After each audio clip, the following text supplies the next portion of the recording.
एजलेसनेस में आप सभी का स्वागत है।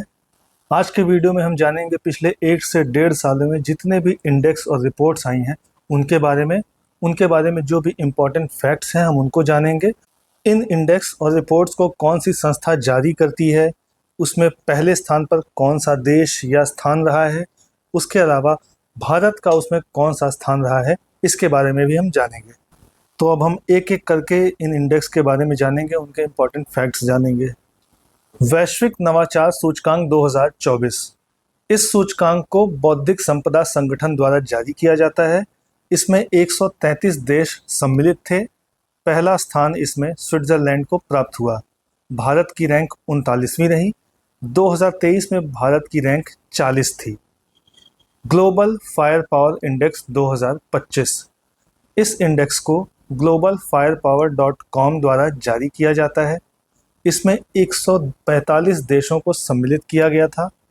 अमेरिका को पहला स्थान प्राप्त हुआ। इस इंडेक्स में भारत को चौथा स्थान प्राप्त हुआ। 2024 में भी भारत की रैंक 4 थी। Henley passport index 2025। इस इंडेक्स को जारी करने वाली संस्था का नाम हेनले एंड पार्टनर्स है। इस इंडेक्स में 195 देशों को शामिल किया गया था। पहला स्थान सिंगापुर को प्राप्त हुआ। भारत का स्थान 85वां था। 2024 में भारत की रैंक 80 थी। भ्रष्टाचार धारणा सूचकांक 2024। इसे जारी करने वाली संस्था का नाम ट्रांसपेरेंसी इंटरनेशनल है। इसमें 180 देश शामिल थे, जिसमें पहला स्थान डेनमार्क को प्राप्त हुआ। भारत का स्थान 96वां था। 2023 में भारत की रैंक 93 थी। The wealth report 2025। इसे नाइट फ्रैंक द्वारा जारी किया जाता है। इसमें पहला स्थान अमेरिका को प्राप्त हुआ। इस रिपोर्ट में भारत को चौथा स्थान प्राप्त हुआ। वैश्विक प्रकृति संरक्षण सूचकांक 2024। इसे विश्व वन्यजीव कोष ने जारी किया। 180 देश इस सूचकांक में सम्मिलित थे। इस सूचकांक में पहला स्थान लग्जमबर्ग का रहा। भारत की रैंक 176 रही। विश्व प्रतिभा रैंकिंग 2024। इस रैंकिंग को IMD यानी अंतर्राष्ट्रीय प्रबंधन सूचकांक द्वारा जारी किया जाता है। इसमें 67 देश सम्मिलित थे। इस रैंकिंग में स्विट्जरलैंड को पहला स्थान प्राप्त हुआ। भारत की रैंक 58 थी। जलवायु परिवर्तन प्रदर्शन सूचकांक 2025। इसे जारी करने वाली संस्था का नाम जर्मन वॉच है। इसमें कुल 63+ EU शामिल थे। इसमें शीर्ष स्थान डेनमार्क को मिला, जिसकी रैंक 4 थी, यानी कि शुरू के 3 स्थान इसमें खाली छोड़े गए थे। इस रैंकिंग में भारत का स्थान 10वां था। 2024 में भारत 7वीं रैंक पर था। World happiness report 2025। इसे सतत विकास समाधान नेटवर्क द्वारा जारी किया जाता है। इसमें शीर्ष स्थान फिनलैंड को प्राप्त हुआ। भारत का स्थान 118वां है।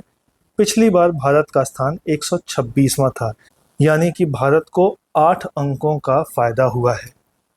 Asia power index 2024।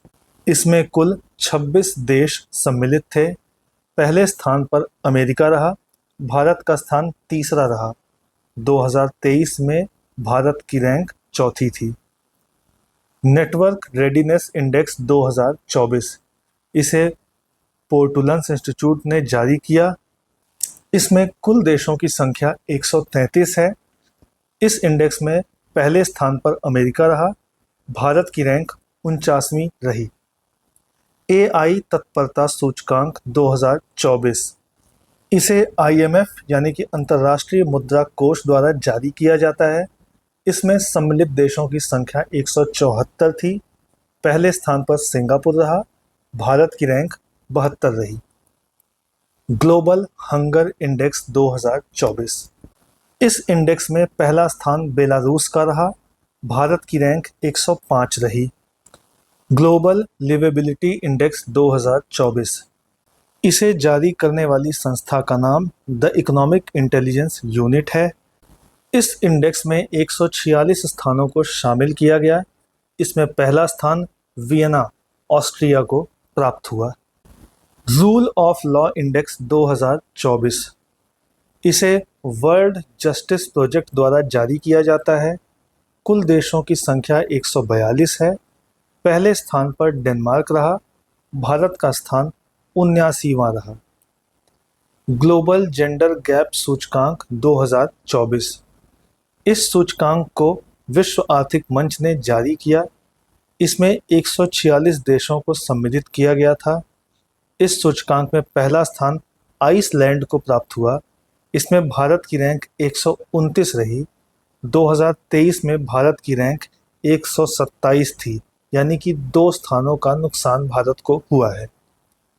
आर्थिक स्वतंत्रता सूचकांक 2024, इसे जारी करने वाली संस्था का नाम फ्रेजर इंस्टीट्यूट है। इसमें कुल 165 देशों को सम्मिलित किया गया। हांगकांग को पहला स्थान प्राप्त हुआ। भारत का स्थान 84 रहा। 2023 में भारत की रैंक 87 थी। इसमें भारत को 3 स्थानों का फायदा हुआ है। पर्यावरण प्रदर्शन सूचकांक 2024, इसे येल यूनिवर्सिटी, जो कि अमेरिका में है, उसके द्वारा जारी किया गया। इसमें 180 देश शामिल थे। पहले स्थान पर एस्टोनिया रहा, जबकि भारत की रैंक 176वीं रही।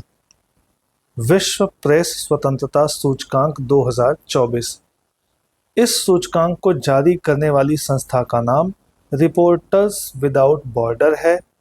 यह संस्था फ्रांस की है।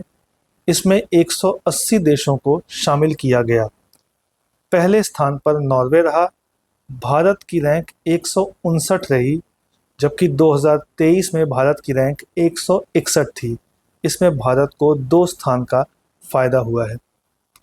यात्रा और पर्यटन विकास सूचकांक 2024, इस सूचकांक को विश्व आर्थिक मंच द्वारा जारी किया गया।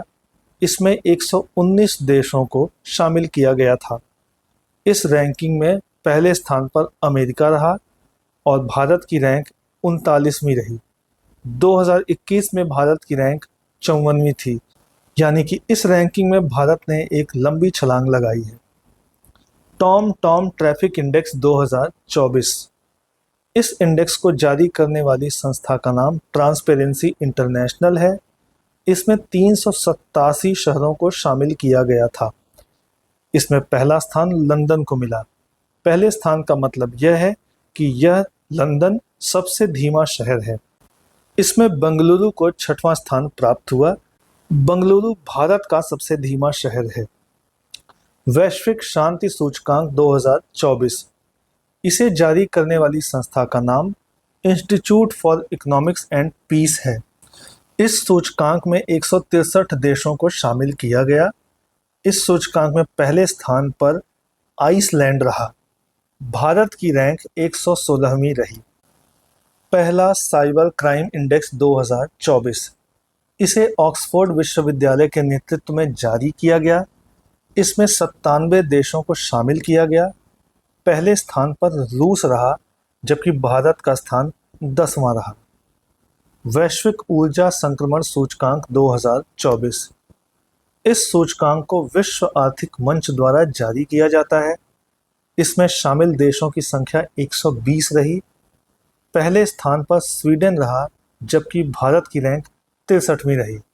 2023 में भारत की रैंक 67 थी, यानी कि भारत को 4 स्थान का फायदा हुआ है।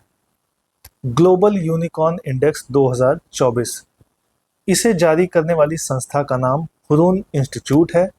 इसमें पहले स्थान पर अमेरिका, यानी कि सबसे अधिक यूनिकॉर्न अमेरिका में है। भारत का स्थान 67 यूनिकॉर्न के साथ तीसरा रहा है। मानव विकास सूचकांक रिपोर्ट 2023-24, इसे जारी करने वाली संस्था का नाम संयुक्त राष्ट्र विकास कार्यक्रम यानी कि UNDP है। इसमें 193 देशों को शामिल किया गया। इस सूचकांक में पहला स्थान स्विट्जरलैंड को प्राप्त हुआ। भारत की रैंक 134 रही है। लैंगिक असमानता सूचकांक 2022, इसे जारी करने वाली संस्था का नाम संयुक्त राष्ट्र विकास कार्यक्रम है। इसमें भी 193 देशों को ही शामिल किया गया। इस रैंकिंग में पहला स्थान फिनलैंड को प्राप्त हुआ है और भारत की रैंक 108वीं रही है। ग्लोबल क्रिप्टो अडॉप्शन इंडेक्स 2023, इस इंडेक्स को जारी करने वाली संस्था का नाम क्रिप्टो विश्लेषण फर्म चैनलिसिस है। इसमें 154 देशों को शामिल किया गया। इस सूचकांक में पहला स्थान पाने वाला देश भारत है। अंतर्राष्ट्रीय बौद्धिक संपदा सूचकांक 2024, इसे global innovation policy centre US द्वारा जारी किया गया। इसमें 55 देशों को शामिल किया गया। इस रैंकिंग में पहले स्थान पर अमेरिका रहा, जबकि भारत का स्थान 42वां रहा है। 2023 में भी भारत की रैंकिंग 42 ही थी। वैश्विक पेंशन सूचकांक 2023, इस रैंकिंग को जारी करने वाली संस्था का नाम मर्सर सीएफए इंस्टीट्यूट है। इसमें 47 देशों को शामिल किया गया। इस रैंकिंग में पहले स्थान पर रहने वाला देश नीदरलैंड है। इस रैंकिंग में भारत का स्थान 45वां है। 2022 में भारत की रैंक 41 रही, यानी कि भारत को 4 स्थान का नुकसान हुआ है। विश्व डिजिटल प्रतिस्पर्धात्मकता रैंकिंग 2023, इस रैंकिंग को आईएमडी प्रबंधन विकास संस्थान ने जारी किया। इसमें 64 देशों को शामिल किया गया है। इस रैंकिंग में पहले स्थान पर अमेरिका रहा। भारत का स्थान 49 रहा है। वैश्विक प्रतिभा प्रतिस्पर्धा सूचकांक 2023, इस सूचकांक को जारी करने वाला संस्थान इनसीड बिजनेस स्कूल है। इस सूचकांक में कुल 134 देशों को शामिल किया गया था। इस सूचकांक में पहले स्थान पर स्विट्जरलैंड रहा, जबकि भारत की रैंक इसमें 103 रही। वैश्विक लोकतंत्र सूचकांक 2023, इस सूचकांक को जारी करने वाली संस्था का नाम इकोनॉमिक इंटेलिजेंस यूनिट है। इसमें 167 देशों को शामिल किया गया। इस सूचकांक में पहले स्थान पर नॉर्वे रहा। भारत की रैंकिंग इसमें 41वीं रही। 2022 में भारत की रैंक 46 थी। मानव स्वतंत्रता सूचकांक 2023, इस सूचकांक को कैटो इंस्टीट्यूट और फ्रेजर इंस्टीट्यूट मिलकर जारी करते हैं। इसमें 165 देशों को शामिल किया गया। इस सूचकांक में शीर्ष स्थान पाने वाला देश स्विट्जरलैंड रहा। इस सूचकांक में भारत की रैंक 109 रही है। वर्ल्ड गिविंग इंडेक्स 2023, इस इंडेक्स को जारी करने वाली संस्था का नाम चैरिटीज एंड फाउंडेशन है। इस इंडेक्स में कुल 142 देशों को शामिल किया गया था, जिसमें से इंडोनेशिया को इस रैंकिंग में पहला स्थान प्राप्त हुआ है और भारत की रैंक 43वीं रही है। तो इस तरीके से पिछले 1 से 1.5 सालों के मध्य जो भी इम्पोर्टेंट इंडेक्स और रिपोर्ट्स आई हैं, उनके बारे में जो भी महत्वपूर्ण जानकारी थी वो इसमें दी गई है। आने वाले समय में कॉम्पिटिटिव एग्जाम से रिलेटेड जो भी इम्पोर्टेंट और भी टॉपिक्स हैं उनको भी कवर किया जाएगा। वीडियो अच्छा लगा हो तो लाइक करें। इसी तरह के और भी अपडेट्स जानने के लिए सब्सक्राइब करें एजलेसनेस।